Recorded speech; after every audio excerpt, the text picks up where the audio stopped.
যাদের স্বপ্ন বড় তাদের অজুহাত ছোট হয়, আর যাদের অজুহাত বড় তাদের স্বপ্ন সারা জীবন অপূর্ণই থেকে যায়। সাফল্য একদিনে আসে না, কিন্তু সংকল্পের সাথে একদিন ঠিকই আসে। ছোট ছোট পদক্ষেপ নিন এবং থামবেন না। আপনি কি ভাগ্যের দাস নাকি নিজের ভবিষ্যতের স্রষ্টা? সফল হতে হলে তোমাকে মাঝে মধ্যে একাই চলতে হবে। ভিড় তোমাকে সাহস দিতে পারে, কিন্তু পরিচয় কেড়ে নেয়। জীবনে বড় কিছু পেতে হলে তোমাকে বড় ত্যাগ স্বীকার করতে হবে। সহজ পথে কখনো বড় সাফল্য আসে না।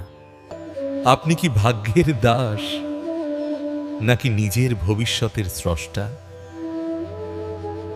যখন তুমি চেষ্টা করবে লোকে তোমাকে পাগল বলবে, আর যখন তুমি সফল হবে তখন এই লোকেরাই বলবে আমি জানতাম তুমি একদিন বড় কিছু করবে। যখন তুমি চেষ্টা করবে লোকে তোমাকে পাগল বলবে, আর যখন তুমি সফল হবে তখন এই লোকেরাই বলবে আমি জানতাম তুমি একদিন বড় কিছু করবে। সাফল্য একদিনে আসে না, কিন্তু জেদ থাকলে একদিন ঠিকই আসে। ছোট ছোট পদক্ষেপ নাও, থেমে থেকো না। কাল করব বলে কোনো দিন আসে না। যা করার আজই শুরু করো। ছোট ছোট পদক্ষেপই বড় পরিবর্তনের শুরু।